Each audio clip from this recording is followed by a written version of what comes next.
Então nós temos esses 4 dogmas, né? E como que esses dogmas foram proclamados? Vocês sabem? Foi em concílio? Foi em alguma declaração? Como é que foi? Declaração papal, não? Não, vamos lá.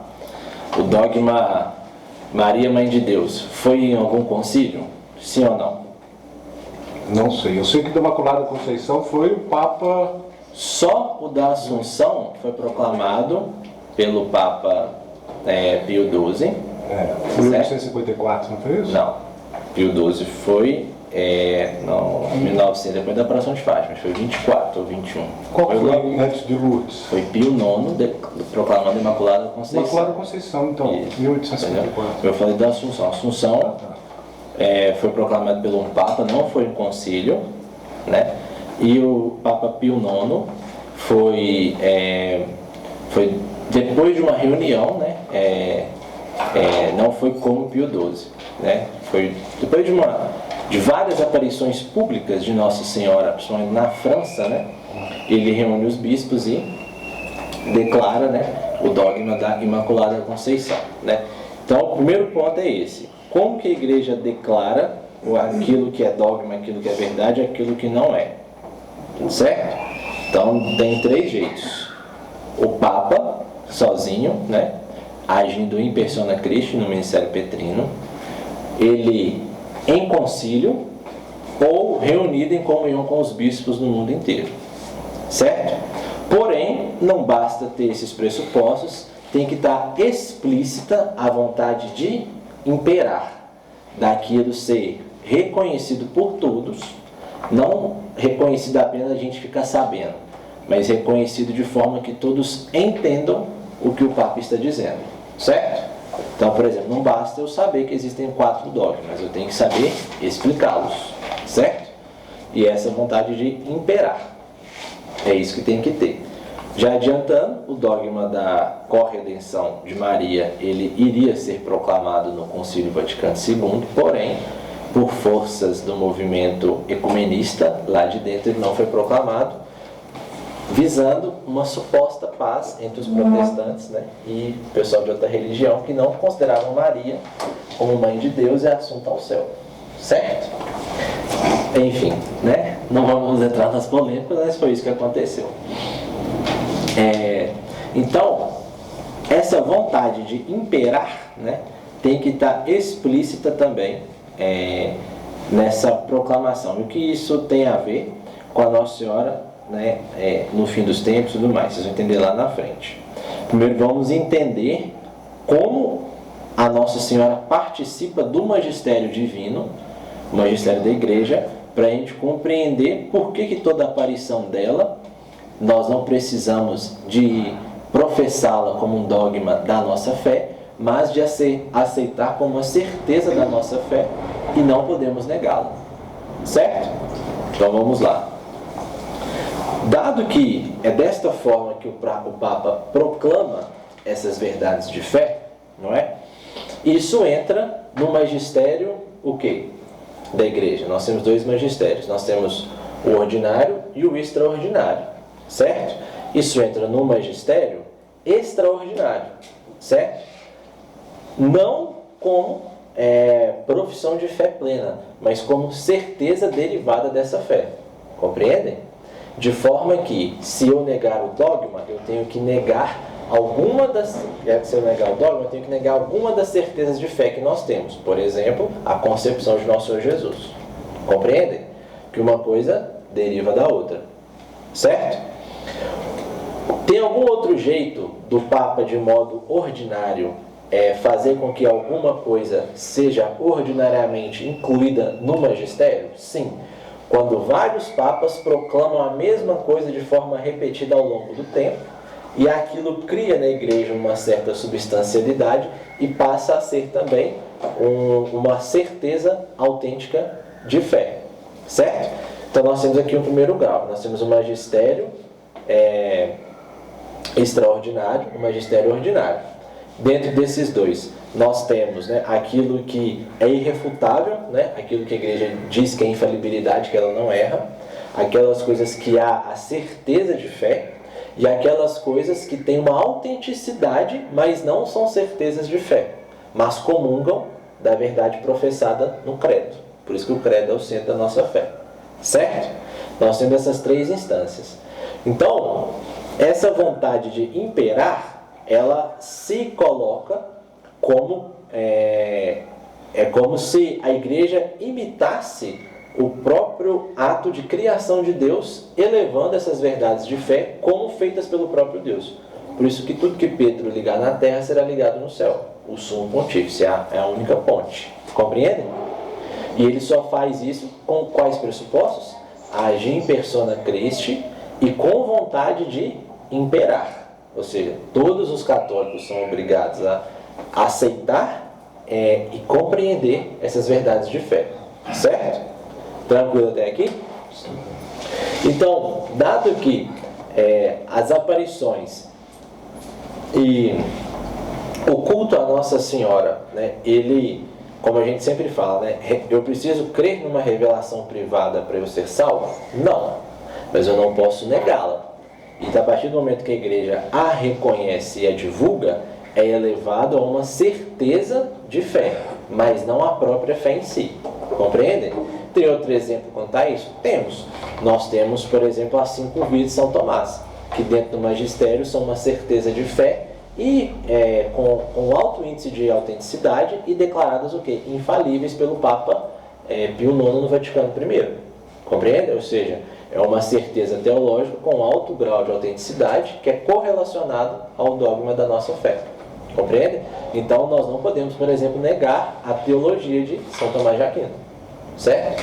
Não vou entrar aqui nos detalhes, mas muitos aí vão entrar, mas o Vaticano II não fala nada disso, que não sei o que, né, Leandro? Essas coisas. Aí eu falo com você, eu falo um negócio com você.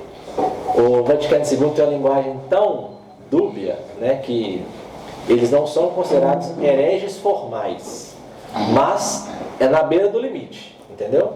É quase ali. Pode entrar, minha cara, fique à vontade. Ô padre, aproveitar esse moleque é doido para conhecer o senhor. Diz que só veio por causa do senhor, o senhor não está. Tá vendo, padrão? Sentei do lado do padre, eu posso sentar do lado dele aí, já fica aí.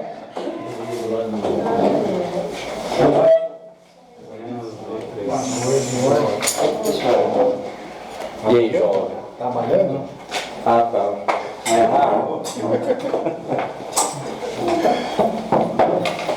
Certo? Então, assim, o que aconteceu lá é quase uma heresia formal, mas não é, porque não negam as verdades de fé. Mas é aquela história, na Sacrosanto Contínuo, né?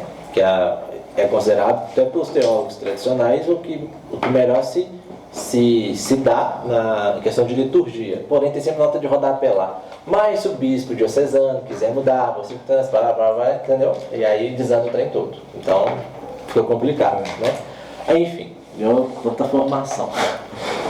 Então, a proclamação magisterial das aparições, das mensagens, dos ensinos de Nossa Senhora são elevados a uma certeza de fé infalíveis, certo? Mas não são a própria fé em si. Então, toda revelação privada não é fonte de fé, é desdobramento da fé. Revelação privada são as aparições marianas para os videntes, né? Ou seja, eu não preciso crer naquela aparição mariana para eu ser salvo. Eu preciso crer na pessoa de nosso Senhor Jesus Cristo, né? E a partir dele eu aceito todas as outras coisas. Compreende? Não posso inverter esses valores, é isso que a igreja ensina. Mas eu não posso negar que se tem alguma aparição mariana com alguma mensagem teológica, profética e tudo mais, e a igreja elevou a esse patamar, eu não posso negá-la. Compreende? Porque de alguma forma eu estaria negando a minha própria fé em Cristo. Tranquilo? Dado que então é assim que a Nossa Senhora é recepcionada no magistério da igreja, né? Nós temos que ter a seguinte postura a partir de então. Não apenas conhecer ou apenas crer em Deus e em seus mistérios. Certo? Porque isso até os demônios fazem, não é? O que nós temos que fazer é o quê? Adorar a Deus. É isso que diferencia o salvo do não salvo. É É isso que diferencia a criatura do Filho de Deus. A criatura até pode crer e conhecer Deus, mas se ela não adorá-lo, ela não obtém o status de Filho de Deus, certo? E, né, como se diz, né, quando trazendo isso para o magistério, né, toda essa questão, nós não apenas temos que conhecer as aparições, ou as revelações, as mensagens de Nossa Senhora, mas senão também adorar a Deus por meio delas também, certo? Isso porque que durante muito tempo, né, aconteceram algumas coisas que foi o próprio demônio tentando influenciar, né, como se diz, para que algumas verdades de fé fossem esquecidas. E aqui já entrando de alguma coisa, é um dos sinais da apostasia, né, que é uma das coisas que a Nossa Senhora vem sempre falando, né? Portanto, toda a mensagem de Nossa Senhora, toda a revelação privada dela, sempre termina no cume da adoração a Deus. Você não pode ler e não fazer com que aquilo te prostre diante de Deus e faça adorá-lo, certo? Tanto é que isso é uma das coisas que muitas de algumas aparições marianas não são aprovadas, né? Porque não fazem a pessoa adorar ou contemplar a Deus, né? E aí fica sempre nas dúvidas, né? E às vezes demora, às vezes não é aprovado essa aparição. E não tem o grau correlacionado de certeza da fé, certo? Tranquilo até aqui? Alguma dúvida? Então tá bom. Dado que então tudo que a Nossa Senhora diz tem algum grau de certeza e é de alguma forma autêntico dentro do magistério, o que tem a ver a Virgem Maria com o fim dos tempos? São Luís, no tratado, já fala aqui: se Nossa Senhora quis vir ao mundo se Cristo quis vir ao mundo por meio de Maria, é por meio dela que ele também vai triunfar. E isso quer dizer então que antes do Apocalipse mesmo seria necessário uma autêntica devoção mariana expansiva a toda a igreja. Aí vocês vão lembrar daquela aula de São Marcos, quando ele fala assim que o cume da devoção mariana é o dogma da Imaculada Conceição, onde a partir dali ela começa, o culto público de Nossa Senhora começa a ser mais difundido. E São Luís fala que o reino de Maria precede o reino de Cristo. Não tem como a pessoa ir até Jesus sem de alguma forma primeiro passar por Maria, certo? E isso é muito interessante, né? Porque mostra que Deus não é doido, né? Ou seja, se ele quis usar de uma ordem para salvar o mundo, ele não vai usar de uma outra ordem para redimir o mundo. Ele vai usar essa mesma ordem, que é o que? Todo mundo passar pelas mãos da Virgem Maria para chegar até Jesus. Tanto é que Santo Agostinho chama ela de a forma Dei, a forma de Deus, certo? Cristo foi formado lá e teve uma forma no ventre dela. Então é a partir desta ordem de coisas que também nós, católicos, somos e crescemos no grau da fé. Ou seja, não tem como eu aumentar meu amor por Jesus Cristo se eu não conseguir primeiro passar por Maria Santíssima, certo? E por conta disso, Nossa Senhora sempre alerta a humanidade, né? O que iria acontecer e os sinais que iriam acontecer no fim dos tempos e o que ela iria fazer, né? E uma das coisas, né, que ela sempre diz, né, começando lá primeiro em La Salette, essa sinal de apostasia da fé. O que é a apostasia da fé?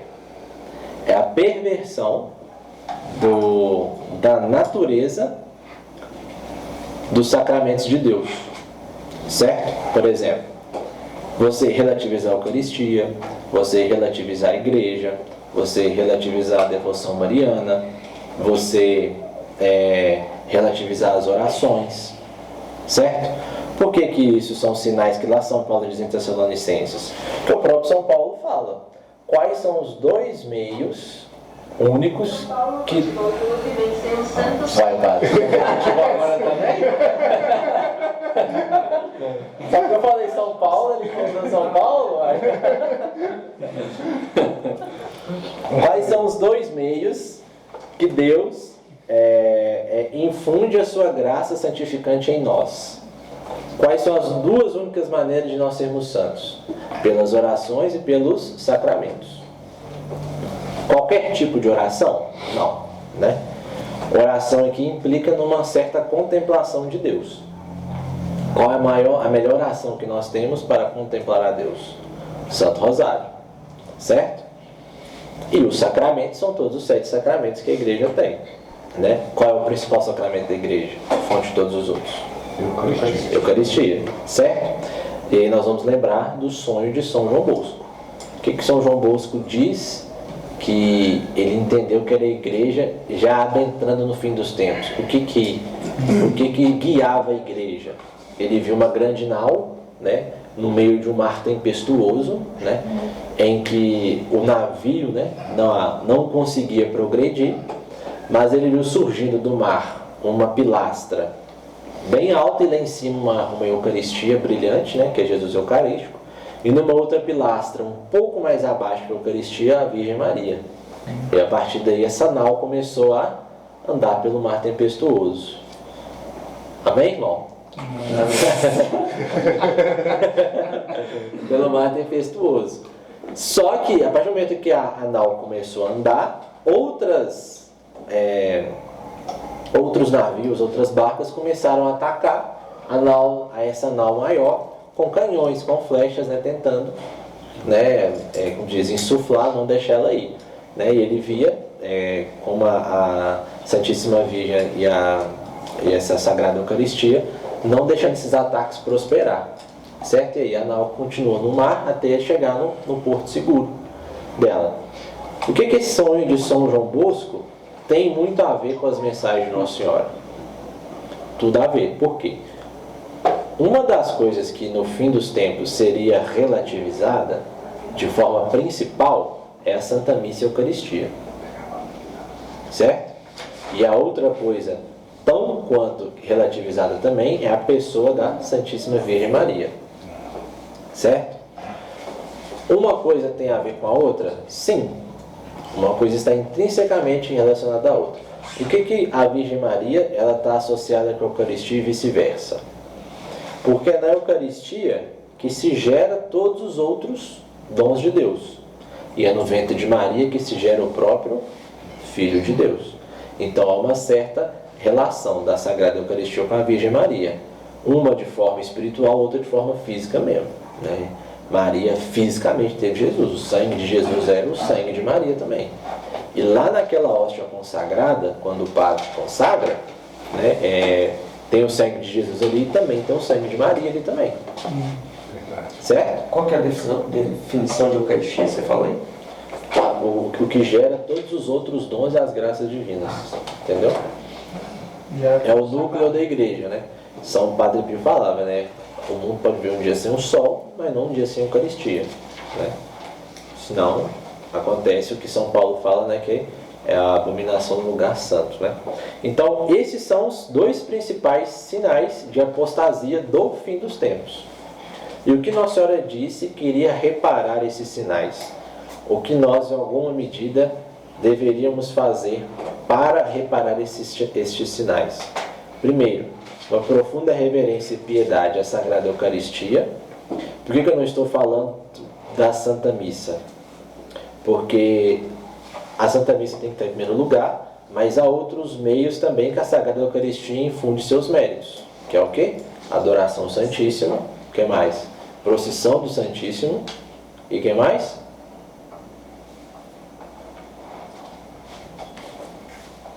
A bênção do Santíssimo. A bênção do Santíssimo. Entendeu? Esses são os meios meritórios da Sagrada Eucaristia. E da Santíssima Virgem Maria? Quais são os meios meritórios dela, assim, que nós podemos fazer para que ela não, que ela mesmo diz que ela não, que as pessoas não percam o vislumbre da pessoa dela? Recitação do Santo Rosário, que não é o terço apenas, é o Rosário, fica bem claro aqui, entendeu? O terço é porque em Portugal era uma flexão do rosário de São Domingos, mas para nós é o rosário, não é apenas um terço, certo? E o que mais? Consagração? Não, Ofício. que ela mesmo fala, não. Os sábados? Penitência e E adoração. jejum. Jesus. Entendeu? A adoração já está implícita Fátima, no- né? nos méritos da Sagrada Eucaristia, Fátima. certo? Esses méritos competem para fazer com que a Santíssima Virgem seja cada vez mais conhecida e amada, certo? Voltando ao sonho de São João Bosco, óbvio que a Virgem Maria estão abaixo, né, da adoração à Sagrada Eucaristia. Lembrando, qual é o culto que nós damos à Santíssima Virgem? Hiperdulia. E a Sagrada Eucaristia, a latria, que é Deus em sua essência ali todo, certo? Esses são os dois, os meios, né, de méritos, ou seja, voltando, São Tomás Ação Teológica diz que quando que a graça ela só se dá no coração do homem pelo que? Gravem isso. Oração e sacramentos. Dentro da oração está o que? Jejum e penitência. Porque você não consegue fazer jejum e penitência sem rezar. Não é verdade? Não consegue. Certo? E os sacramentos são o quê? O principal é a Eucaristia, mas todos os outros. Certo? Esses são os dois meios de graça. Como que eu consigo os méritos que me aperfeiçoam por essas graças? Aí eu citei adoração ao Santíssimo, devoção do Santíssimo, bênção do Santíssimo, recitação do Rosário, jejum, esmola, penitência, certo? Esses são os meios pelos quais os méritos dessa graça de Deus são infundidos em minha alma. Compreendem? Qual que é a evidência de que uma pessoa é convertida? Qual que é a evidência? Ela apenas conhecer a Deus? Não, ela adorar a Deus. Então nós adoramos a Deus pela oração e pelos sacramentos, fazendo tudo isso que eu falei. Isto é a chamada adoração a Deus. Quando Nosso Senhor fala assim: eu procuro adoradores que me adoram em espírito e em verdade. Por que ele não falou em espírito e em oração? Por que ele não falou em espírito e sei lá, em estudo? Em espírito e em... Vou citar qualquer coisa aí, sei lá, não sei. Por que ele falou em espírito e em verdade? Por quê? Porque quem adora a Deus o adora em espírito e em verdade. Espírito aqui é traduzido como intenção de alma, não é? A alma tem que estar intencionada a amar a Deus na verdade. Quem é a verdade? Nosso Senhor Jesus Cristo. Presente aonde? Na Sagrada Eucaristia. Como que eu adoro a Sagrada Eucaristia? Adoração ao Santíssimo, bênção do Santíssimo, procissão do Santíssimo. Basta só eu ir lá? Não. Por quê? Porque pressupõe que o meu espírito esteja intencionado em buscar essa verdade. Por isso que não basta eu conhecer a Deus e seus mistérios. Isso até os demônios fazem. Eu tenho que adorá-lo, me prostrar diante dele. Certo? A gente saber que tem que fazer isso é tranquilo. A gente ter no coração a intenção valorosa de querer fazer é outra coisa. Por isso que no fim dos tempos o número dos eleitos é o quê? É pouquinho, né? Comparado aos milhares que tem aí. Quantos bilhões que a igreja tem de fiéis? 1 bilhão, 2 bilhões? Deve ser. Desses 1 bilhão, já são 1 bilhão de fiéis, em que diferença que nós estamos? De verdade. 99% Vai. é jujuba. Aí não tem jeito. Não, é jujuba, Entendeu? nunca brinco. Desses 1 bilhão, se nós tirar o quê? 1000? É muito, né? Ainda que adora a Deus em espírito e verdade. 1 Né? bilhão de batizados. Não, você tira por base a adoração nas igrejas. Com certeza. Então, esses são alguns sinais da apostasia, né? Que Nossa Senhora diz, né? Deixa eu ler um trecho aqui para vocês verem que La Salete começou dizendo isso de forma muito explícita. E é muito interessante também aqui, ó.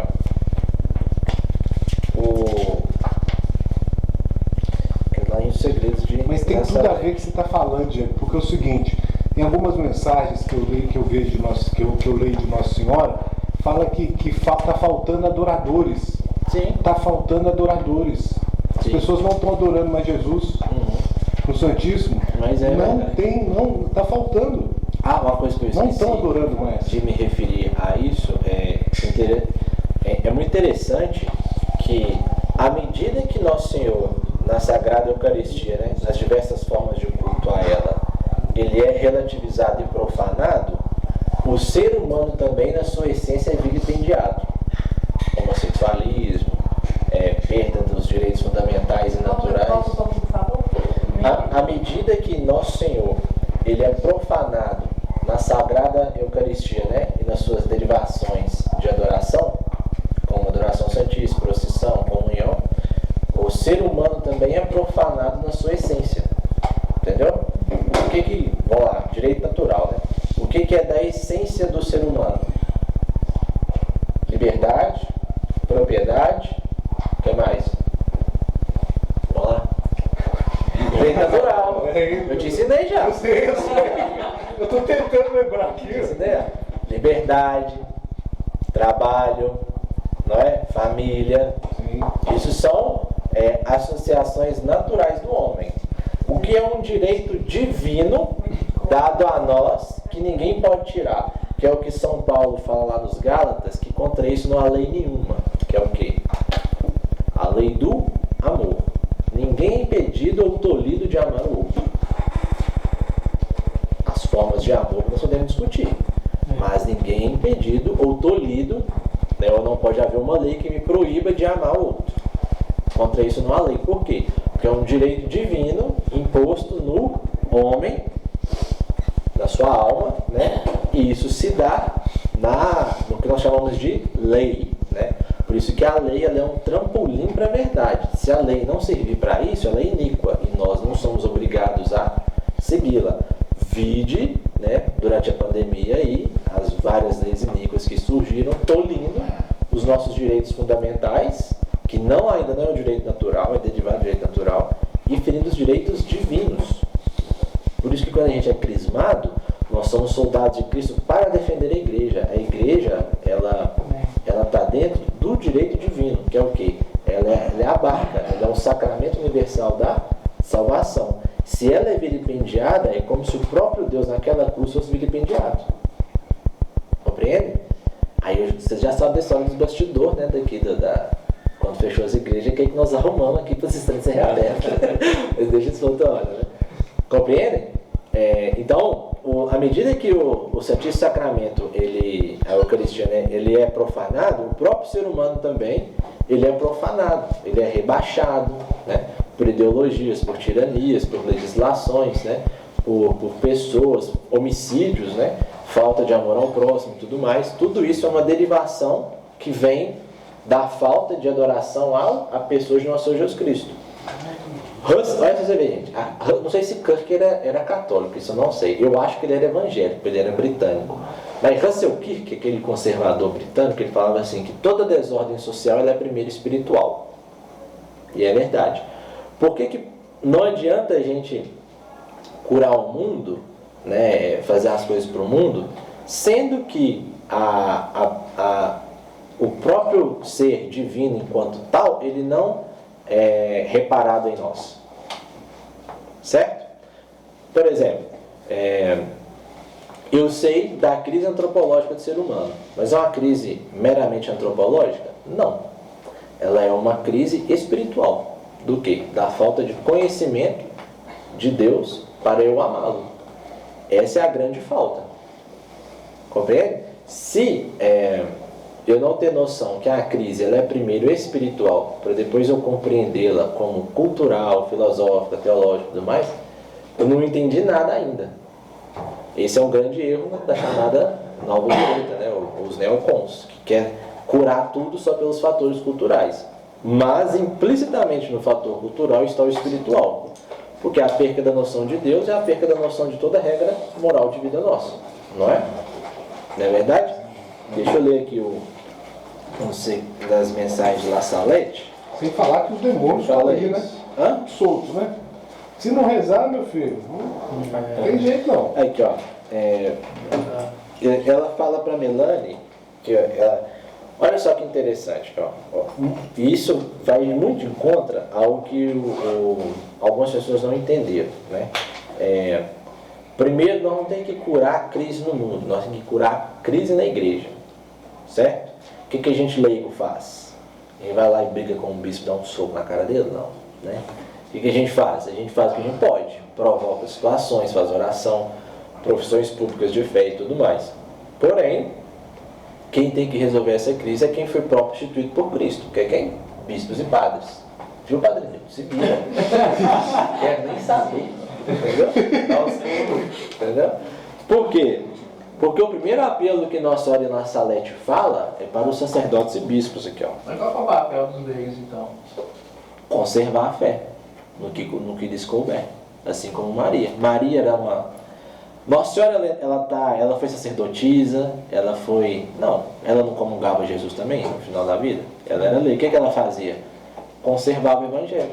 Como que ela conservava o Evangelho? Pelo modo de viver. Só assim, entendeu?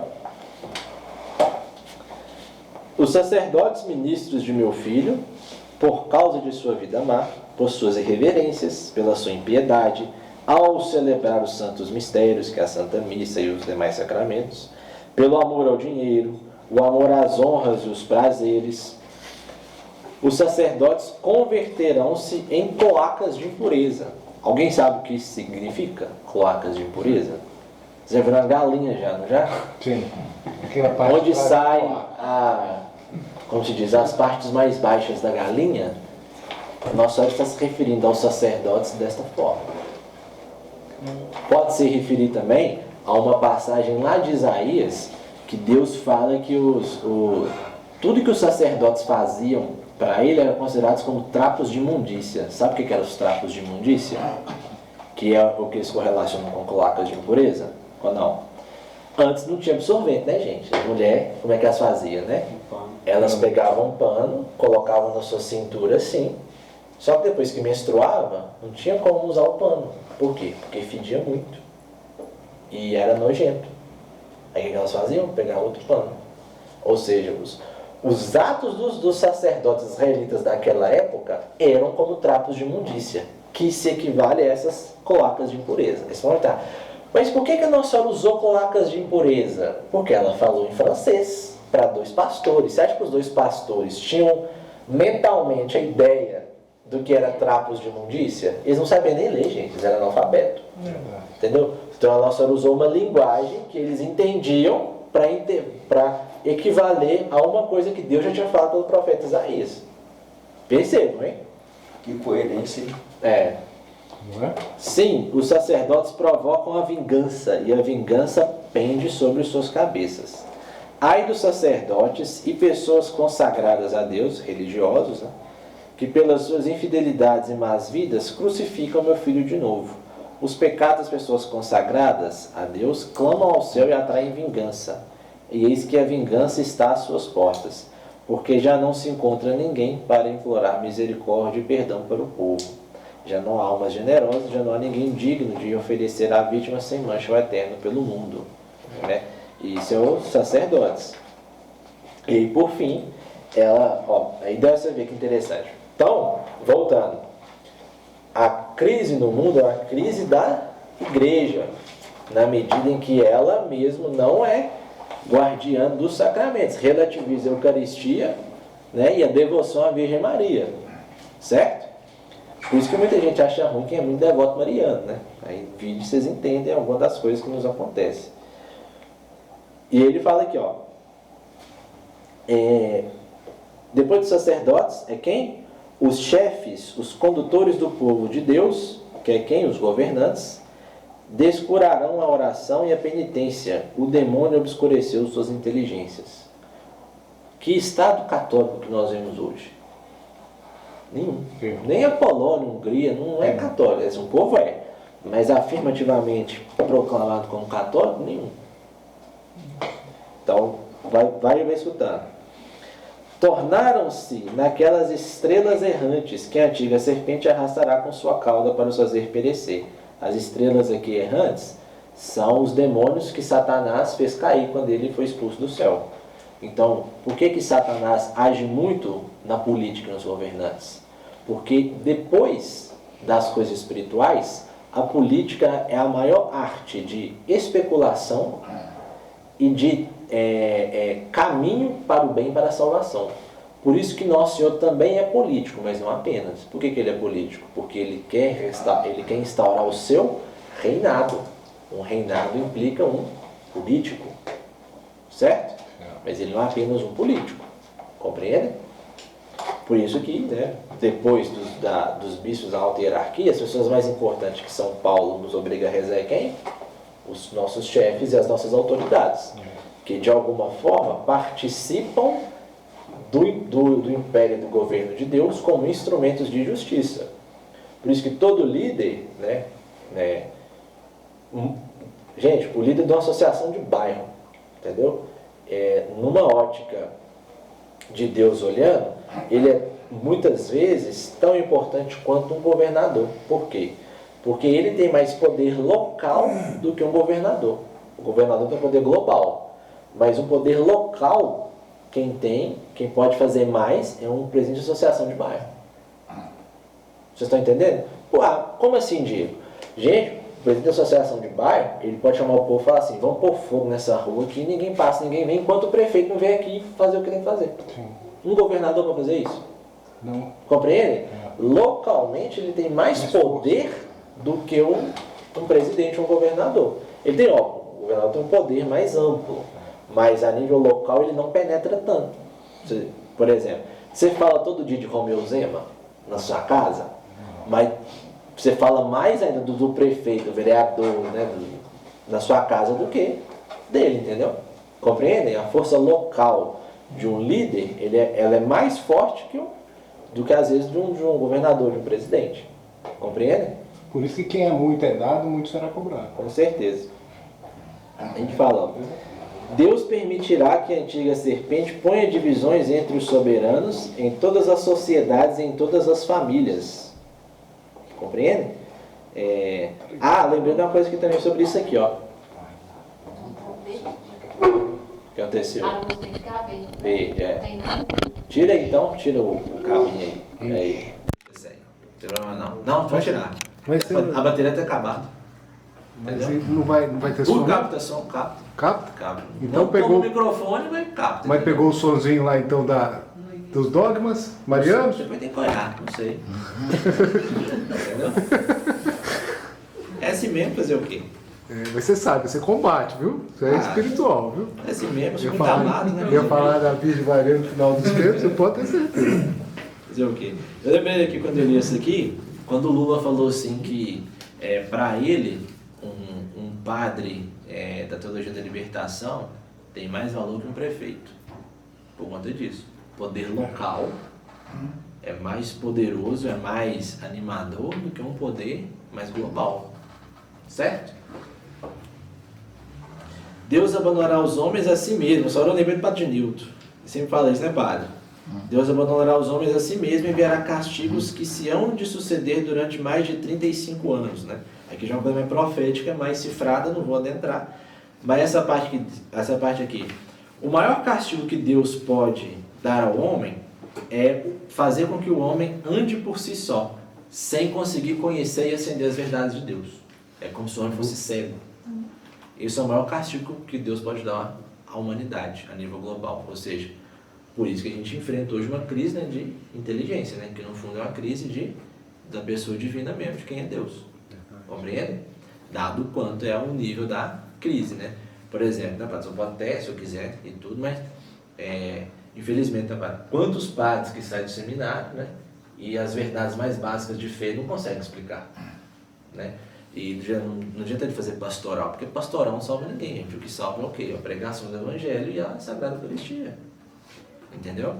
Pastoral decorre disso, mas pastoral não salva ninguém, não, entendeu? Não Não quer ser padre, não, gente? Hã? Não quer ser padre? Eu não, ninguém quer casar comigo. Você quer casar com ela? Até hoje eu quero, não sei amanhã. Né? Até hoje O sim. casamento já tá marcado, para com isso. Até hoje eu quero, vamos saber amanhã. Uma comparação que eu uso muito, Pode falar, pai. a ausência de Deus no mundo ocidental, comparando com o navio, É o navio que zarpa com a viagem e não sabe para onde vai e não tem para onde ir. Então qualquer rumo vale. Ué. Mas é isso mesmo. É o maior castigo de Deus para dar homem é isso mesmo. É a oração que Deus me deu, foi: eu vou deixar vocês tentar do seu jeito. Mas é isso. Tá aí. Posteriormente aqui, ó, aí ela já passa para sociedade aqui, ó, societá. Aqui vocês veem que é uma coisa mais temporal aqui, ó. Mas a sociedade está às vésperas das mais terríveis calamidades, mais graves acontecimentos. Deverá esperar vir a ser governada com vara de ferro e beber o cálice da cólera de Deus, né? Que o vigário de meu filho, o sumo pontífice Pio IX, ela nomeia ele, não saia de Roma, mas que seja firme e generoso, que combata com as armas da fé e do amor. Nossa Senhora de Anguera, nas suas aparições, fala muito disso, né? As armas que ela pede para os católicos lutarem, né? A fé e o amor, né? Ou seja, defender a verdade a partir disso. Verdade. E é uma coisa muito interessante, que ela fala assim, ó, eu estarei com ele. Aí você vê uma afirmação dela. E ela nomeia um representante, que desconfia de Napoleão III, que era, né, lembrando que a França já estava em declínio por conta da Revolução Francesa, né? E muitos da igreja morreram ali, né? Porque ele é falso, porque ele quer ser ao mesmo tempo Papa e Imperador. E Napoleão III quis ser isso mesmo, foi a causa do povo tirar ele do governo, né? Porque ele quis se apropriar da igreja, dos bens da igreja e tudo mais, e ser o novo Henrique VIII na França, né? Lembrando sempre que a França sempre teve ciúmes da Inglaterra, né? Vocês podem ver que até as cores são muito das mesmas, né? Porque eu não sei, mas eu tentei estudar mais, né? Mas a França, ela sempre teve um ciúme da Inglaterra por conta da Guerra dos 100 Anos, que ela perdeu, né? Aí olha só você vê, a Itália será castigada pela sua missão, por querer sacudir o jugo do Senhor dos Senhores. Também ela será entregue à guerra. E lembrando que é muito raro a Nossa Senhora citar pessoas e nações, viu? Você vê que aqui, ó, ela não fala Itália como um país, que um país é uma concepção mais moderna. Na época, eram nações ou estados, certo? O sangue correrá por todos os lados, as igrejas serão fechadas ou profanadas, e os sacerdotes religiosos serão perseguidos, irão fazê-los morrer e morrer de morte cruel. Muitos abandonarão a fé, e o número de sacerdotes religiosos que apostarão da religião verdadeira será grande. Entre eles haverá até bispos, né? Lembrando que a Itália, né, é o coração da nossa igreja por conta de Roma, né? E olha só que interessante. Que o Papa se acautele contra os fazedores de milagres, porque chegou o tempo em que se hão de operar os mais espantosos prodígios na terra e no ar. E aí eu faço um paralelo aqui com a besta que subiu da terra, lá de Apocalipse. A besta que subiu da terra não tinha tantos chifres, não é? Mas fazia fogo do céu cair. E muitas coisas semelhantes à besta que surgiu do mar, né? Que tem 7 cabeças e 10 chifres, né? Que se representam os poderes, né? Alguns teólogos atribuem isso, né? Porque é uma linguagem, né, profética cifrada, ao protestantismo, né? Que imita de alguma forma algumas coisas que acontecem, né, em alguns meios ocultistas, né? Não vou falar isso por enquanto, né, mas se a gente for estudar teologicamente muitas das coisas do protestantismo, vocês vão ver que parecem muito com uma magia branca. Mas vamos esperar, né? Talvez muitos estão preparados para ouvir certas coisas. Mas muitos se parecem com o que nós chamamos de, dentro da demonologia, né, padre? A magia branca, que é o quê? Que é o encantamento, né, de supostas aparentes verdades, mas que essencialmente não são. Compreende? Muito porque, né, a magia branca age muito, né, padre, no intelecto, né? Ou seja, como que a pessoa vê e enxerga o mundo, né? A magia negra não. Já é que essas coisas mais sangue, morte, tem que ter sacrifício, essas coisas, né? Na magia branca nem tanto, né, padre? Precisa de ter isso. Precisa você ter emulações de atos, mas não o ato em si. Compreende? Magia branca é mais light, né? Você viu o carnaval, o desfile daquela moça lá do Exu? Aquilo ali é uma magia branca. Por quê? Porque o desfile já foi uma forma de ritual. Ela faz aquilo no terreiro. Entendeu? Tá entendendo? Sim. Não é o ritual em si, tá vendo? Sim. É uma emulação do ato. Certo. Que de alguma forma ilude. entendeu? Perverte a inteligência, entendeu? Para compreender. Aí o povo acha bonito, que não sei o quê, enfim, fazer o quê?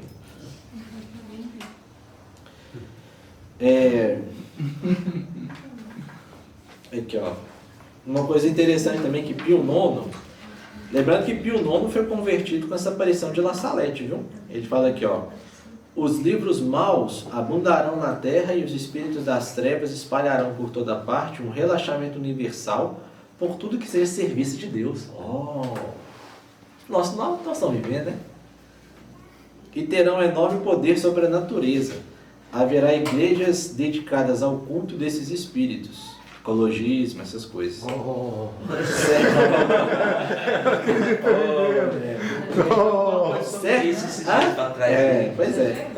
Certas pessoas serão transportadas um a outro lugar por esses maus espíritos, e até sacerdotes, porque eles não serão conduzidos pelo bom espírito do Evangelho, que é um espírito de humildade e caridade pela glória de Deus. Né? Oi, padre, conta a história daquele moço lá, o Said Babá, que fala muito disso aqui. Né? O padre Gabriel Amorte, ele foi um exorcista de Roma, ele conta um caso de uma mulher que procurou com sintomas muito estranhos. E que um filho tinha câncer, ela estava desesperada, ninguém curava, nem oração curava. E falaram com ela: vai lá na, acho que é Índia, né? Procura lá o Sai Baba, que é o mais milagroso da terra. Ela foi. Disse que quando chegou no lugar, que aquele povo, aquela multidão de gente, o cara chegou flutuando, levitando assim no ar. E depois da conversa, alguns casos ele falava assim: você pega um livro e escreva 5.000 vezes o meu nome, Sai Baba, Sai Baba, Sai.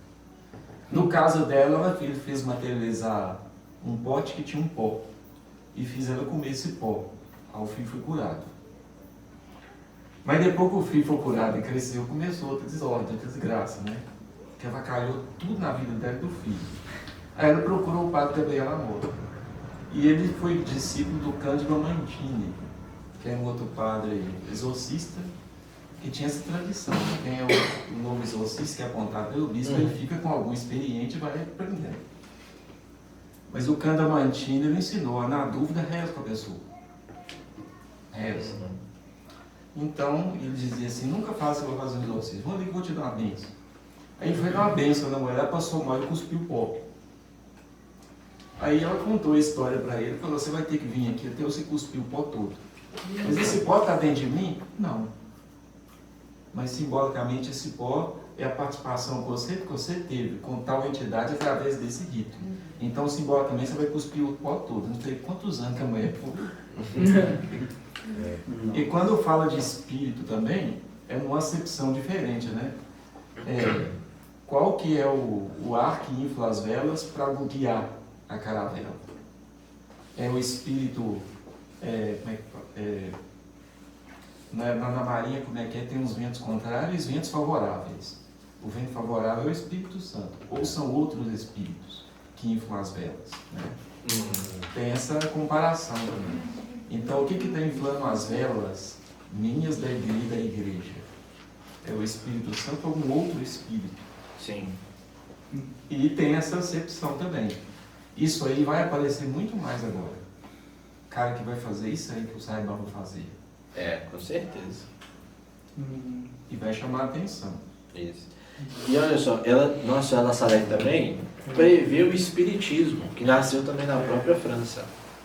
Em algumas ocasiões, os mortos e os justos serão trazidos de volta à vida. Isto é, esses mortos tomarão a aparência das almas justas que viveram na terra para melhor seduzir os homens.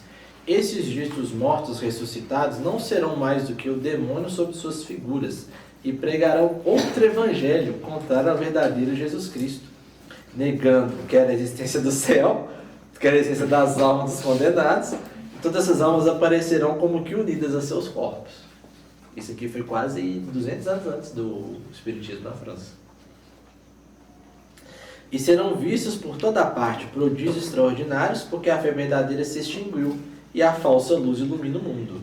Ai dos príncipes da igreja, né, que são os bispos, que se tenham apenas dedicado a acumular riquezas e salvaguardar a sua autoridade e a dominar com orgulho. Não é, moça? Isso é Nossa Senhora falando, gente, né? Palavra de qualquer pessoa, né? Enfim, é muito interessante essa parte aqui também, ó. Olha só que interessante que ela já prevê na Segunda Guerra Mundial e a Primeira Guerra também. A França, a Itália, a Espanha e a Inglaterra estarão em guerra. O sangue correrá pelas ruas, o francês lutará contra o francês, o italiano contra o italiano, e depois haverá uma guerra geral que será medonha. Por um tempo, Deus irá esquecer-se da França e da Itália, porque o Evangelho de Jesus Cristo já não é conhecido. Os malvados desenvolverão toda a sua malícia, os homens irão matar-se e assassinar-se até dentro das casas. É aí que, ó. Paris será queimada e Marselha engolida. Foi o que aconteceu na Segunda Guerra. Várias grandes cidades serão abaladas, soterradas por terremotos. Né? Nós aqui tivemos 1,3 grau, né, o Gão? O povo já ficou, né? Meu Deus, o que eu faço? Imagina 1,7 grau, 8, 9, né? As pessoas acreditarão que tudo estará perdido. Não se verá mais que homicídios, não se ouvirão senão o ruído das armas e blasfêmias. Isso em 1800 e pouco, hein? Enfim. Mas, né, no final, né, como nós sabemos que Cristo já é rei, né, mas ela fala, os justos sofrerão muito. Olha só para você ver, quais são os meios de graça que Deus nos concede?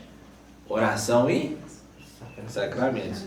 As suas orações, a sua penitência e as suas lágrimas subirão ao céu, e todo o povo de Deus pedirá perdão e misericórdia, e implorará minha ajuda e intercessão. Então Jesus Cristo, por um ato da sua justiça e sua misericórdia para com os justos, mandará os seus anjos dar morte a todos os seus inimigos, no abrir e fechar de olhos. Os perseguidores da igreja de Jesus Cristo e todos os homens escravos do pecado perecerão, e a terra ficará como um deserto. Vou abrir um parêntese aqui, muito importante. Olha só para vocês verem aqui, ó. Quando ela fala aqui, ó, que os justos sofrerão muito, olha só, isso aqui dá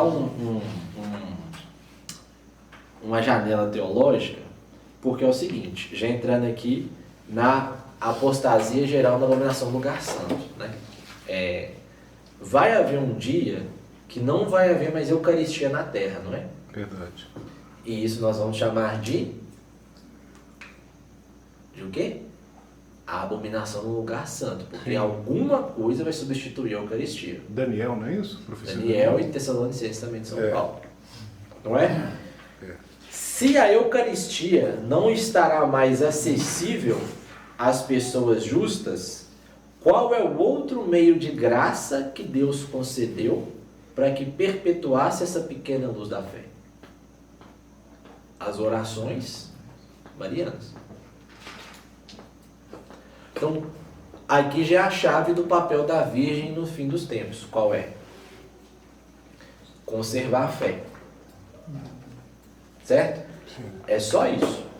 Não é, como se diz, outra coisa extraordinária. Mas por que é essa coisa simples? E dessa simples vai decorrer todas as outras, né? Porque a fé, ela é um dom sobrenatural, não é? Isso. Só Deus pode dar, não é? Só que Deus usa de meios, não é? Se esses meios não estão acessíveis, que são os sacramentos, qual outro meio Deus pode usar para derramar essa fé na humanidade? Oração. Só oração e penitência. Estão entendendo? Tem uma pergunta interessante que você falou. Se não vai estar acessível, por que ninguém vai estar procurando? Porque alguma coisa bem mais Poderosa, atrativa, interessante vai estar aí. Alguma coisa vai substituir a Eucaristia a tal ponto que todo mundo vai acreditar que aquilo é Deus. Só que não é. Olha que interessante, tem esse detalhe. Sim. Entendeu? Não vou entrar nas polêmicas que uns falam que isso é a missa nova de Paulo VI, né? No grau isso vai ser discutido. Vai ser discutido. Em parte isso acontece, por exemplo, quando a gente estuda o Antigo Testamento, você pergunta, mas por que as idolatrias, isso é Antigo Testamento, tá? Por que as idolatrias faziam às vezes mais sucesso do que as cerimônias no templo e nas tendas? Tem muita coisa interessante no mundo judaico. É extremamente interessante. Por quê? Isso no Antigo Testamento. antes do exílio e até depois do exílio. Porque o que era o culto a Baal? Baal era chamado Deus da fertilidade. Então, das sementes, né, do sêmen. Então, como você cultuava, tinha muitas luzes, Orgia. muitas cores, muita comida e muita orgia. Então, em outras palavras, o jovem ficava louco. Ele ficava rasgado, era gostoso. Era os BS na Era época. prazeroso. Você As saía de lá raves de hoje. feliz e feito uma cartaz completa. Isso foi a maior dor de cabeça. Por exemplo, Davi conseguiu dar um jeito nisso. Salomão tinha 600 mulheres. É, 400 concubinas. Né? Então, ela deixava as mulheres trazer todos os cultos dela, e isso refloresceu de uma maneira extraordinária. Esse era o problema. Quando houve o exílio da Babilônia, qual que era a técnica? Nós vamos tirar esse povo todo aqui e pôr no meio de nós. E o que nós vamos fazer com eles? Eles vão ver a nossa cultura, do nosso jeito, das nossas celebrações, das nossas festas, e não vão querer voltar mais. Não. Quando tiver nesse nível, aí eles podem voltar. Aí aconteceu com Ciro. Quando Ciro chegou, não, deixa o povo embora. Eles chegaram na Terra Santa, e durante séculos eles viram o templo todo destruído e fizeram o quê? Nada. Teve que vir Esdras e Neemias, junto com Zorobabel, que teve um impulso assim, para refazer o caminho. O que foi para o lugar então? Então a dificuldade, a idolatria, você pensa, por que a idolatria fazia tanta fama? Exatamente porque ela trabalhava brutalmente o sentido de uma maneira desordenada. Aí, fazendo um paralelo disso, nos tempos de hoje, caminhas para semelhante. Quer dizer, se as nossas vidas não for gostosa, alegre, feliz, não tiver o que comer depois, o ânimo no meio, pô, não vai. Mas é verdade. Não tiver animação, né, padre? Pular, bater palma. Isso é chato. Se não tiver um sentimentozinho, Aí né? eu falo, não, se quiser eu faço isso, mas depois da missa. Uma hora depois da missa, nós no salão lá, toco viola, com pipoca, se quiser. Mas é verdade. Então, o que nós estamos falando, será feita a paz, a reconciliação de Deus com os homens. Jesus Cristo será servido, adorado e glorificado. A caridade florescerá por toda parte. Os novos reis serão o braço direito da Santa Igreja, que será forte, humilde e piedosa, pobre, zelosa e imitadora das virtudes de Jesus Cristo. O Evangelho será pregado por toda parte e os homens farão grandes progressos na fé, porque haverá unidade entre os obreiros de Jesus Cristo e porque os homens viverão no temor de Deus. Também há quem diga que a Nossa Senhora é um pouco Laudato Si, né? Mas não sei se é desse, mas ela fala, que a natureza clama por vingança contra os homens e treme de medo à espera do que deve acontecer à terra empapada de crimes, né? Lembrando que a terra, por ser a criação de Deus, né? Então ela em alguma medida também sofre por conta do pecado, porque o pecado afeta toda a criação e toda a criatura. Ela não sofre como nós, gente humana, né? Mas ela sofre no sentido de, como se diz, de não prover ou ajudar o homem para a beatitude, né? Ou seja, secas, terremotos, né? Vulcões, essas coisas todas assim, compreendem? Tudo que fomenta a não evolução do homem em sentido mais orgânico, material mesmo. Até a lei natural em si já fala disso, né? Sim. A desordem natural do homem afeta a ordem natural das coisas. Isso. Então, enfim, essa parte aqui também é muito interessante, mas ela é muito cifrada. Mas olha só para vocês verem aqui, ó. Olha só para você ver, ó. Tremei, porque Deus vos vai entregar ao seu inimigo. Os lugares santos estão na corrupção. Muitos conventos já não são casa de Deus, mas pastos de Asmodeu e dos seus. E isso é muito pesado. Muito pesado, porque você pressupõe que... É isso, gente? Porque você pressupõe que nesse convento, por mais que tenha Jesus eucarístico ali, Jesus não está presente naquela hóstia. Isso é pesado. passo de quem? Hã? De qual que é o loiro? Asmodeus? Asmodeus. Ainda mais você tratando Asmodeus, qual é a especialidade dele, né? É. O Asmodeu é que tá naquele do Tobias, não é? É. Passando Tobias? Família, matrimônio e É. vida sexual. Isso. Isso mesmo. Será durante este tempo que nascerá o anticristo de uma religiosa hebraica. Aí você vê, presta atenção, religiosa. Mulher estava no convento, fez profissão de castidade e deu à luz. Tá entendendo, né? Isso é o início do mistério da iniquidade lá de São Paulo. De uma falsa virgem, ou seja, ela dizia que era virgem, mas não era, que terá comunicação com a antiga serpente, o mestre da impureza. Aí você vê, o pai dessa criança será bispo. Bispo. É verdade. Presta atenção na gravidade. O bispo é o que também? Ele tem que ser o que, né, Ney? Casto, né? Puro, exemplo da castidade, né? Aí você vê, o seu pai será bispo. E aqui tem uma nota de rodapé, porque em alguma medida ele também terá algum grau maçônico. E ele então é um falso bispo. Estão entendendo? Então ele só tem. Aí, o povo não entende quando eu falo, acha que é nepado, acha que estou mandando para desobedecer, mas não é. Existe uma grande diferença da pessoa do bispo e do posto de bispo. Quando ele foi ordenado, isso se funde. Mas você tem a diferença dessas duas naturezas. Assim como o nosso Senhor tem a natureza humana e divina, você não consegue diferenciar? Sim. Não é? Sim. E uma não tem que estar em alguma medida conciliada com a outra? O bispo, o padre, a mesma coisa. O ser deles está atrelado ontologicamente à missão deles, não é? Que é esse outro Cristo. Então você tem a pessoa do bispo e o ser do bispo. Quando a gente fala que nós não devemos obedecer à pessoa do bispo, não é que nós devemos desobedecer a hierarquia, mas tudo aquilo que o bispo não falar conforme o evangelho, nós não somos obrigados a crer ou a segui-lo. Porque não é o ser enquanto Cristo que fala, mas a pessoa enquanto pecadora que diz. Sim. Está entendendo? Por isso que se o bispo der ao papa, essas coisas, alguém, algum padre, né, te der alguma ordem absurda, né, alguma coisa assim, se não tiver no magistério, tu não é obrigado a fazer, nem falar, nem seguir. Entendeu?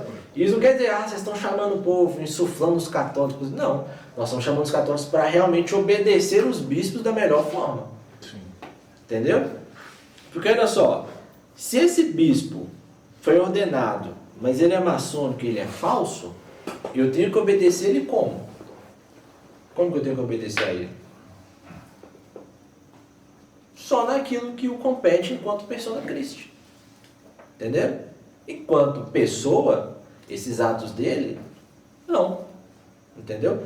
Daí que a gente vê um pouco, né, que se um bispo fizesse isso, fosse antes lá atrás, ele seria automaticamente o quê? Excomungado. Entendeu? Só que nós vivemos numa crise. E o que a gente faz na crise? Aceita a paulada na nuca e segue o baile, entendeu? Não tem outro jeito. Né? Por quê? Nós temos competência e autoridade para destituir um bispo? Não. Então o que a gente faz? Reza. E quando você tiver a oportunidade, se você for competente para isso, fale a verdade. Certo? Isso é interessante também porque é o anticristo, né? Ele nasce de uma religiosa hebraica. De uma religião hebraica. Isso. Hebraica, né? Que advém também. Jesus também vem dos hebraicos, né? Sim, isso mesmo. E de uma falsa virgem. Jesus veio da virgem, isso, né? O anticristo vai imitar Jesus em tudo. Isso. Só que o contrário. Justamente. Entendeu? É isso mesmo. Aí, ó. Em seu nascimento vomitará blasfêmias, terá dentes. Já viu bebê com dente? Não existe. Então, terá dentes. Numa palavra, será uma encarnação do diabo. Soltará gritos medonhos, fará prodígios e só se alimentará de impurezas. Terá irmãos que, embora não sendo como ele diabos encarnados, serão filhos do mal. Aí você vê. Jesus Cristo subiu ao templo com 12 anos, não foi? O anticristo aos 12 anos chamarão a atenção sobre si mesmo pelas rudes vitórias que alcançarão. Bem depressa irão colocar-se à frente de grandes exércitos tidos por legiões do inferno. Jesus esperou até 30 anos, não foi? O anticristo com 12, igual a primeira aparição pública de Jesus, ele já vai dominar tudo. 12 anos, olha O você pessoal ver. já tem noção se essa pessoa aí já nasceu e já está aí? Não, porque isso aqui foi em 1842.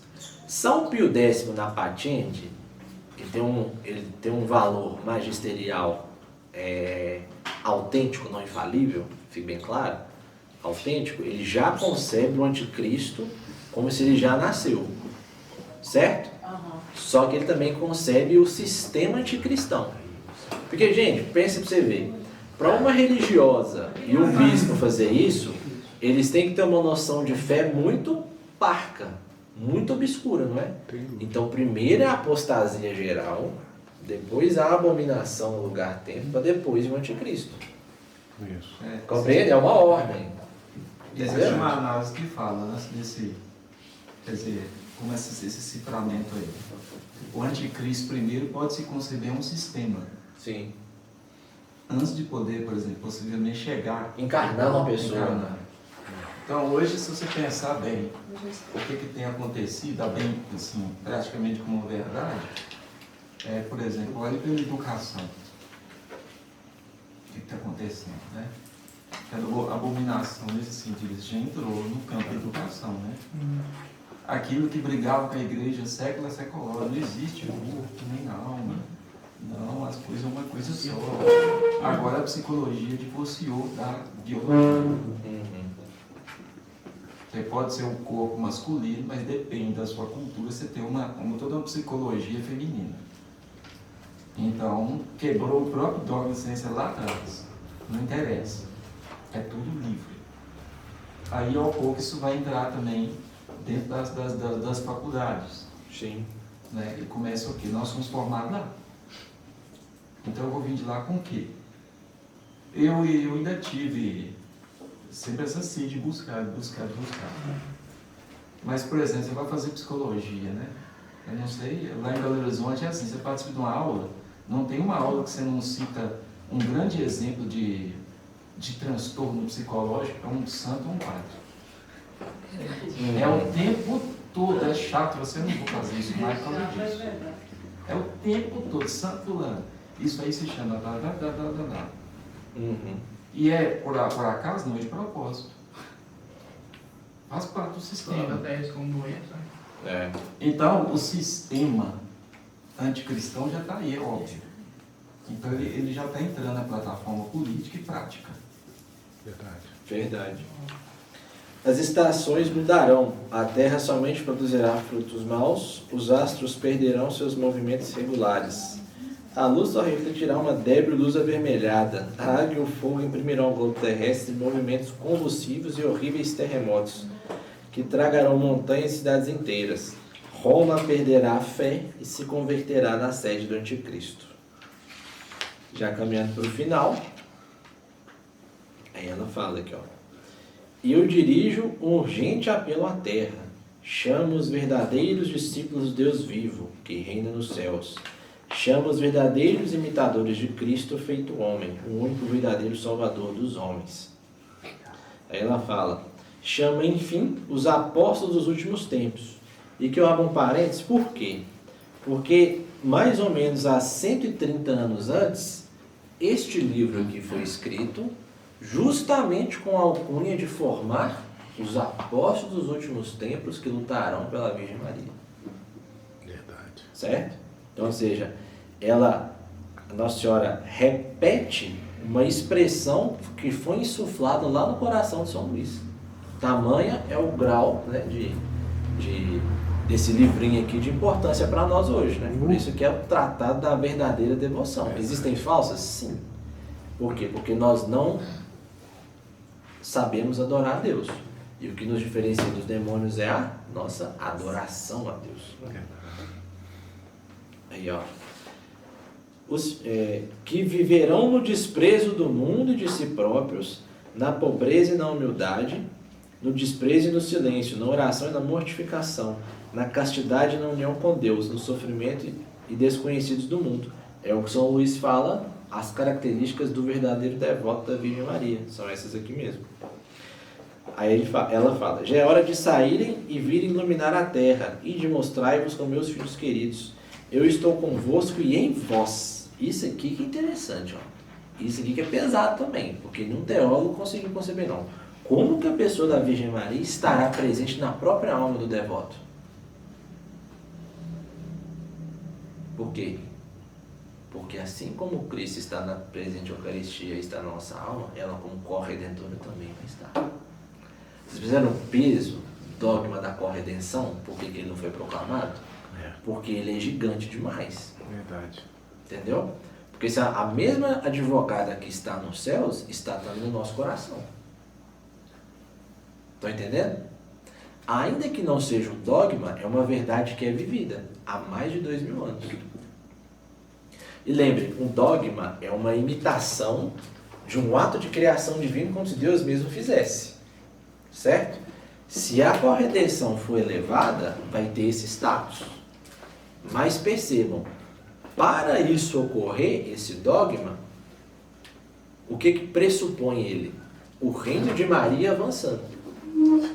Entendeu? Então, quanto mais Nossa Senhora for conhecida, amada, iluminada, glorificada, mais Jesus Cristo também vai ser por tabela. Interessante notar aí, que os dogmas, muita gente concebe assim, até nas faculdades, que é os pobres, os padres, os bispos, impondo, coitado do povo, coisas que eles não suscitaram. E é justamente o contrário.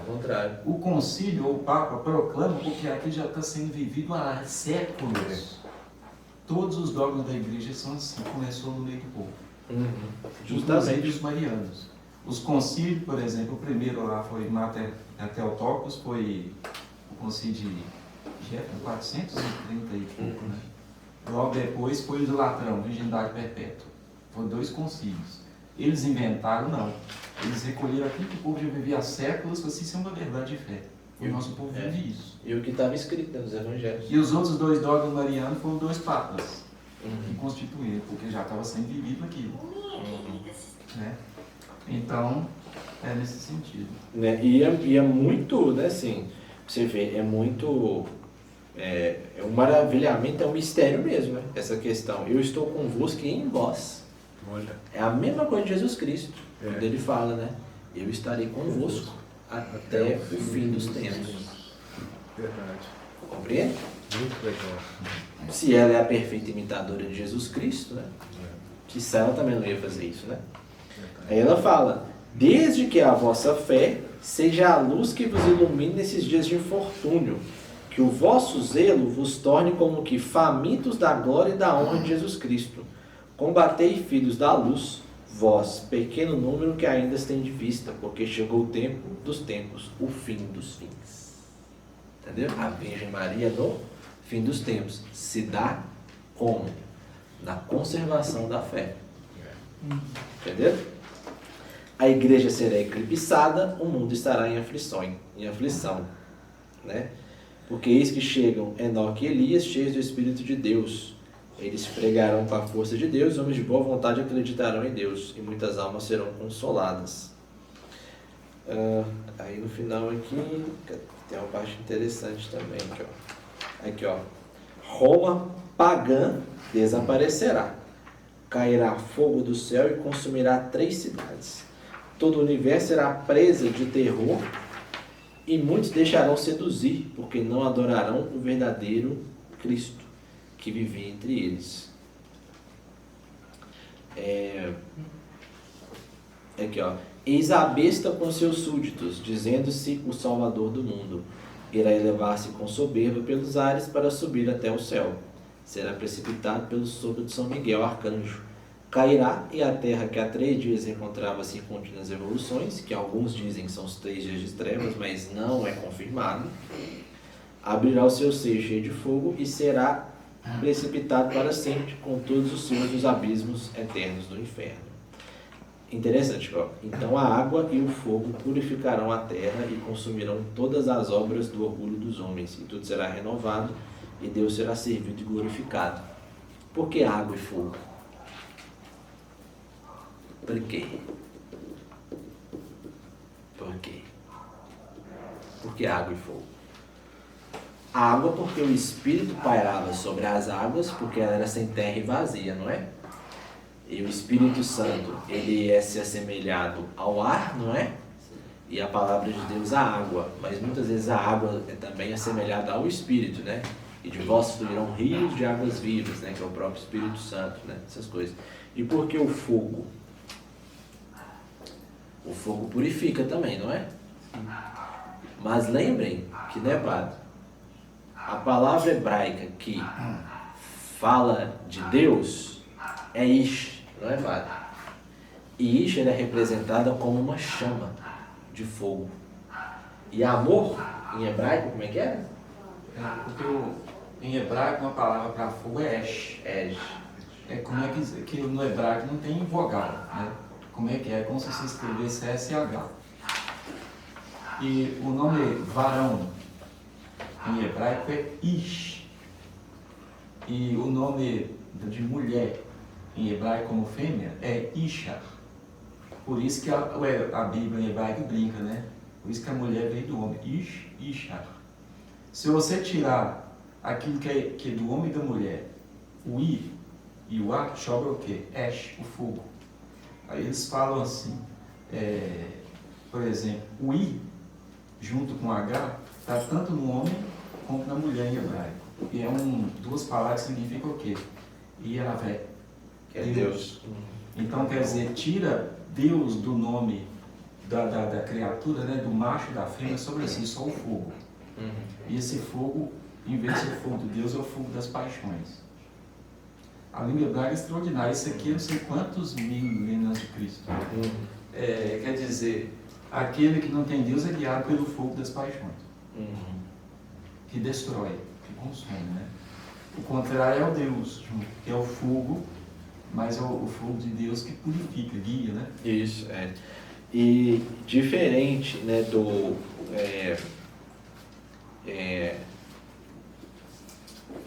outros elementos, por exemplo, o que diferencia a água e o fogo da terra e do ar? A terra tem que ter uma matéria, né? Não existe terra sem matéria, né? Sem uma forma, né? A água não precisa de uma matéria de uma forma específica, não é? E nem o fogo, não é? Mas e o ar? O ar precisa de uma matéria específica? Também não. E nem de uma forma, não é? Também não. Porém, o ar está presente tanto na água quanto no fogo, não é? Então, são os dois elementos que, de alguma forma, representam a unificação perfeita de Deus na criação. Compreende? Por isso que é a água e o fogo que purificaram a terra. Compreende? É muito interessante isso também. E seria uma analogia também à questão do que aconteceu no dilúvio? Sim. Questão da purificação? Isso, também. Porque você não purifica nada com terra, nem purifica nada com ar, não é? Como é que você purifica as coisas? Ou é pelo fogo, ou é pela água. Não é? São os dois elementos que tiram as bactérias, né, dos recipientes e tudo mais, essas coisas, tiram as impurezas, não é? Muita ilusão a química também, né? A prata e o ouro, Isso. eles ficavam no fogo. Ou é o fogo, ou é a água. Entendeu? A primeira purificação vem pela água, agora a segunda vem pelo fogo, né? Isso. Compreende? Enfim. Por que La Salette é a chave, né, desse dia de hoje? Porque é ela que traz a essa expressão, o fim dos tempos. O fim dos fins e o fim dos tempos, né?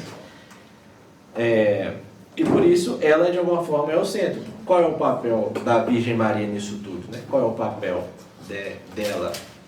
O alerta. Qual é o nosso papel? A conservação.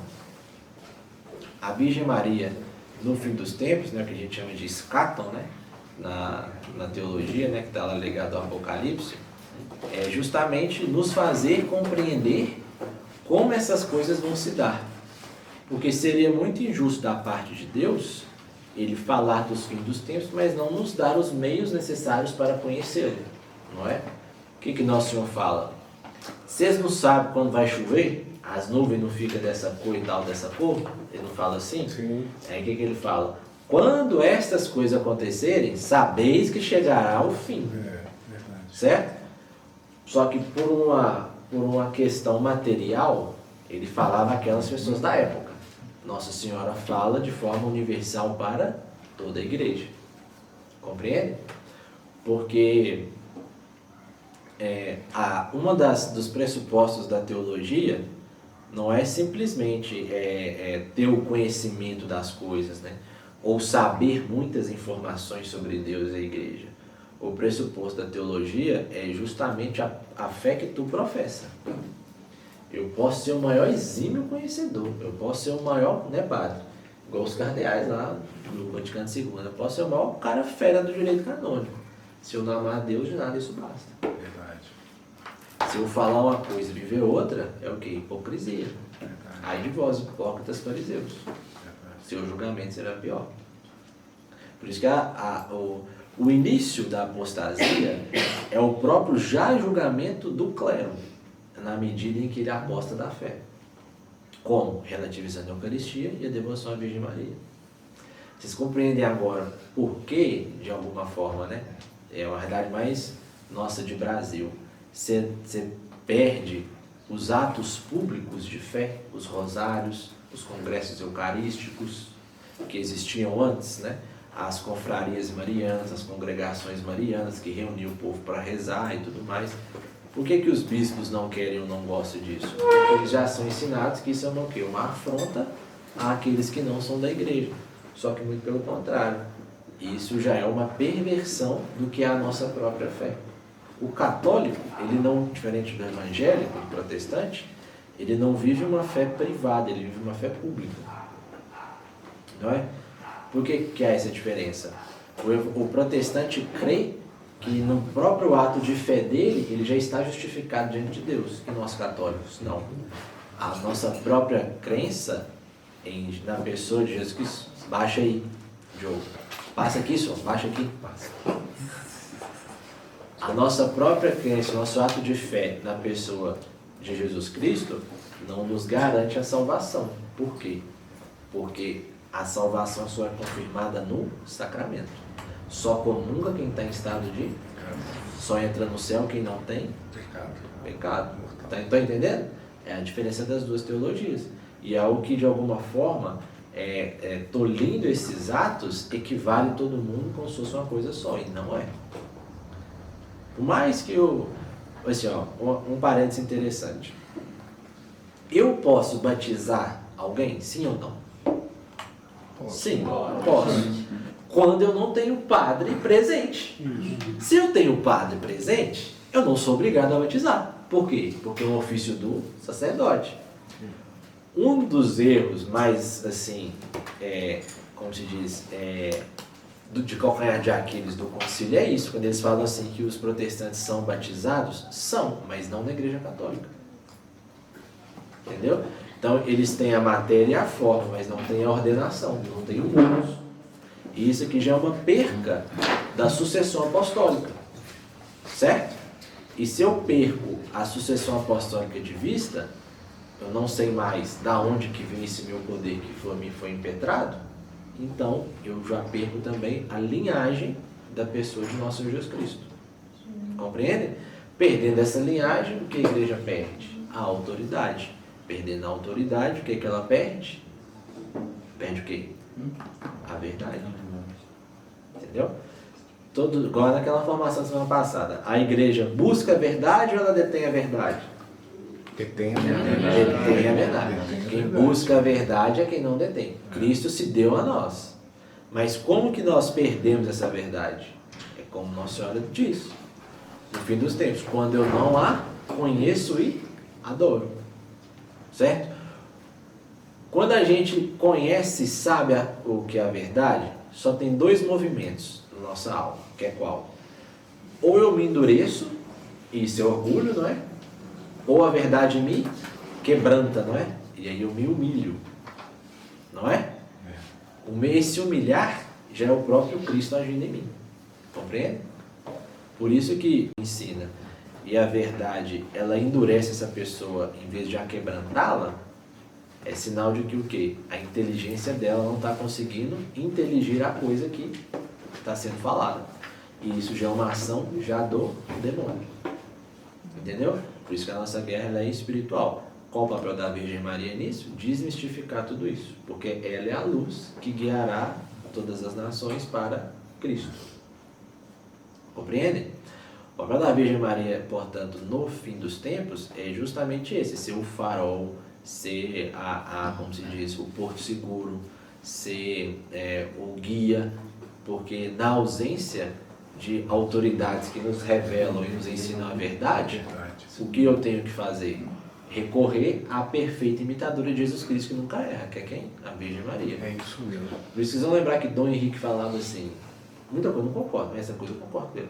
Ele falava assim, para o católico, especulações teológicas que não tem nada a ver, está errado. Ele tem que amar a Deus, ser humilde, rezar, ajudar o padre e tudo mais. Isso o católico tem que fazer, nós leigos, entendeu? O resto é conheça aqui Deus, entendeu? Aí, é coisa de Deus. Porque nós não temos autoridade para entrar na hierarquia da igreja e falar, está errado, entendeu? Não creio que irá, pessoal, que irá existir uma outra Joana d'Arc da vida. Não creio. Muito porque, né? As aparições marianas são devassas, né? Alguém sabe quem foi Joana d'Arc ou não? Sim ou não? Sim. Sim? Conhece, Bruna? Sim. Conhece mesmo? Joana d'Arc foi a leiga, né, que restaurou o Império Francês. Só que perceba, ela restaurou o Império. E restaurando o Império Francês, de tabela, ela restaurava a ordem religiosa da França também. Entenderam? Porque, lembrem, para Cristo ser rei numa nação, tem que ter uma ação do próprio governante. Não é? Então ela restaurou o Império Francês, que de tabela era da cristandade, então ela restaurou o papel da igreja na cristandade. Nós não temos as mesmas circunstâncias, né? E eu não creio que ninguém que é tão corajoso quanto a Joana d'Arc da vida fazer o que ela fez, né? Morrer queimada, né? Falaram que ela era bruxa e tudo mais, que não sei o que, e só depois reconhecerem, né? Não, realmente erramos com a Joana d'Arc, que ela é uma santa e doutora da igreja. Entendeu? Eu não creio, muito por conta da situação que a gente vive, né? Não tem nem Estado católico, Império Católico mais. Entendeu? No máximo que dá é uma notinha de rodapé, né? Nada contra o nosso presidente, né? Mas, né? Enfim, Deus, família, pátria, isso é bonito, não é? Mas fazer o negócio na prática não é complicado. Olha a dificuldade que é. Não é verdade? Então, assim, não basta uma pessoa, né? Lá em cima, é todo um sistema que tem que se render aos pés da Virgem Maria. Justamente. Leigos, que nós fazemos, nada diferente do que o catecismo já manda, que a Nossa Senhora já fala. Rezar, estudar e defender a fé e conservar a fé. Não é nada. É isso. Entendeu? O que implica rezar? Rezar o rosário, atos de fé público, né? Ser piedoso, né? Ser um bom católico e tudo mais. Estudar é o quê? Ensinar as pessoas a verdade. Fomentar sistemas que favoreçam a verdade, né? Porque estudando eu consigo mudar o direito, eu consigo mudar a própria psicologia, a teologia, a filosofia, e eu favoreço com que a verdade caia numa terra mais boa para ela germinar, não é? E eu defendo a fé em que medida? Na medida em que eu não nego o jeito de ser de Cristo em mim, entendeu? Ou seja, é o autêntico testemunho de um cristão, de um católico diante do mundo moderno, né? Eu não sucumbo às circunstâncias, pelo contrário, eu as venço. Como? Porque Nosso Senhor venceu o mundo e Ele estaria comigo até o último dia da minha vida. Então, se eu não creio nisso como uma verdade fundamental, né, então não tem jeito. Compreende? Alguém tem alguma dúvida? Alguém quer falar alguma coisa? Sim ou não? São 9:10. 0. Então vamos recapitular aqui. Como que Deus derrama graça no coração dos homens, segundo São Tomás? Sacramentos e a oração. O que são sacramentos? Hã? O que são os sacramentos da igreja? Fala lá, Visível, isso, né? E aí, crisma, batismo, eucaristia e tudo mais. O que é oração? Rosário, o que mais? Adoração Santíssima, o que mais? Jejum, isso mesmo, certo? dogma da corredenção. Só um parênteses aqui. Nossa Senhora é medianeira, não é? Mas qual a diferença de ser medianeira e de ser corredentora?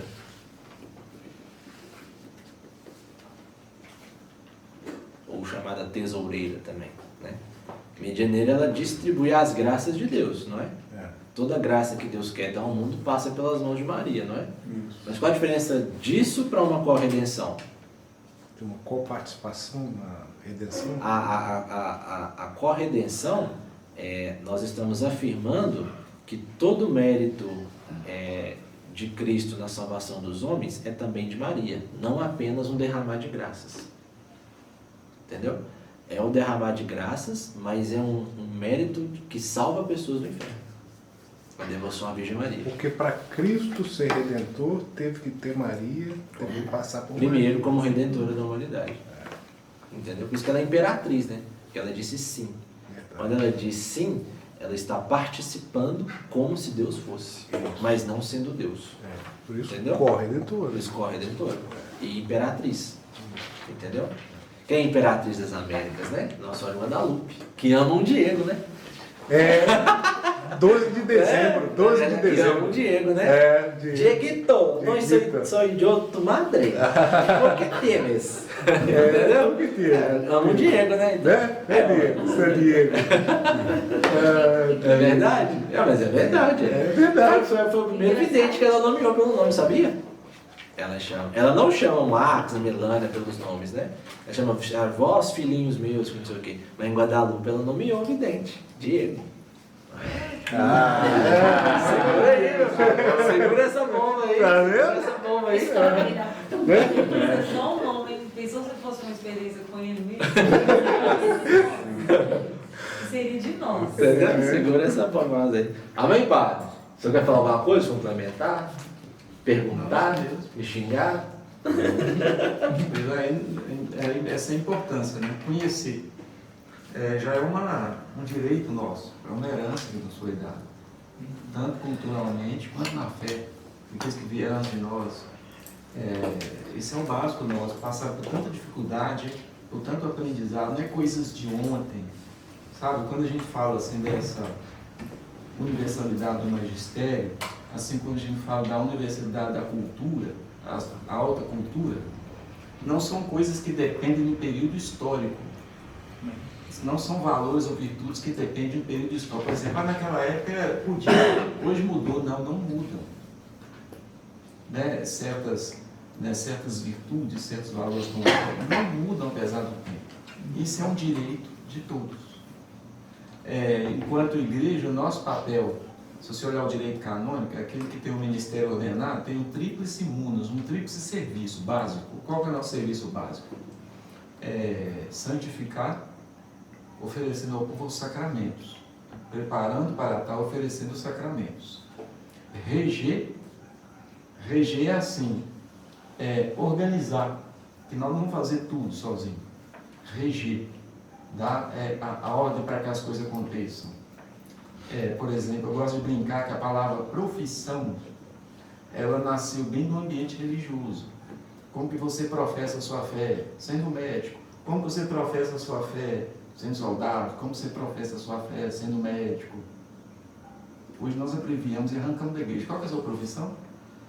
Quer dizer, a pergunta completa, como você está professando a sua fé? Só que misteriosamente desapareceu. É reger e ensinar. Ensinar. Ensinar o quê? Essas coisas. Mas é um negócio que aplicou só naquela época. Não. Aí não ensinou, eu estava ensinando você a não vestir igualzinho Jesus e Maria. Você pega sua túnica, coloca o seu mantozinho assim, não fazer isso não. Então todo mundo tem que falar aramaico, saber hebraico para ler a Sagrada Escritura e grego para começar. Não é isso que nós vamos fazer, não. Então daquilo que a igreja defendeu que chegou até nós, nós chamamos de depositum fidei, é o depósito da fé, que deve ser encarnado, mas antes de ser colocado em prática tem que ser conhecido. E qual que está sendo o problema? Tem qual que é São Paulo, que fala, se não tiver quem pregue, como é que vai ser? São Paulo. Né? Tem um texto bacana assim. Se não tiver quem ensine, como que vai aprender? Se não tiver quem pregue, como que você vai praticar? Como você vai ser cristão? Quem está ensinando a ser cristão? Do jeito de tudo, né? Nós somos herdeiros de todo um toque à ação de Deus até hoje. E por que é importante falar isso hoje? Tanto na educação como na igreja, há muitos grupos ao nosso redor que conseguem entrar com sua ação dentro do nosso corpo de igreja, que vão dizer assim, não é necessário. Não é necessário, nós vamos criar um tempo novo. Nós vamos voltar lá nas origens do apostólico, lá nas origens dos apóstolos. Eu falei, mas não, o povo estava muito preocupado em fugir para não ser morto, celebrar nas catacumbas escondido. Tinha um tanto de símbolo que era um medo de morrer. Nós não vamos dar conta, por quê? A confissão naquela época era assim, qual é o próximo a confessar? Pode falar para todo mundo. Vai ser confissão pública. Aí, eu te absolvo, mas 3 meses vestindo de saco, e andar lá na Lagoa Paulina, impure seus pecados, tudo em público. Quem vai dar conta disso? Se nem compara pessoalmente, quer. Aí quer voltar aos primeiros tempos. Quer voltar, nem sabe o que tinha. Podia voltar aos eremitas, né, padre? Isso aí, se voltar, é fácil para mim, eu posso fazer. Será que você é da paróquia, será que algum bispo vai querer morar nas cavernas? O meu Silvestre não Então, Sai do conforto? é verdade? Tá bom, viu? eu serviço como padre, por exemplo, mas isso é uma coisa muito elitista, intelectualista. Não, nosso desejo é chegar em todos. Chega em todos, é um direito. Conhecer é poder. E não é assim que funciona? O que quer funcionar assim? Não, o povo não precisa conhecer, basta alguns. Esses alguns vão dizer tudo. Um amigo meu que morou na China falou assim, o padre, a China é interessante, só tem um problema. Você nunca vê tudo que acontece lá, real. E você não vai ver. A não ser que você vai lá, seja provado pelo Estado. Você morar é muito difícil. Mas lá, eu vou resumir para o senhor, você não precisa ser livre, te trazem tudo que o senhor precisa. Ela falou, me repete como é que é? Esquisito. Não, você não precisa ser livre, não. Aí eu achei engraçado isso. É o sonho do mundo. Você não precisa saber e ser livre. Alguém vai saber e vai dizer tudo que você vai fazer, tudo que você vai ter, vai te dar. E eu penso assim, o ser humano não foi feito para isso. Isso não é o comunismo bíblico, que não era assim. E nunca foi desse jeito. Então tem muito disso que me disse.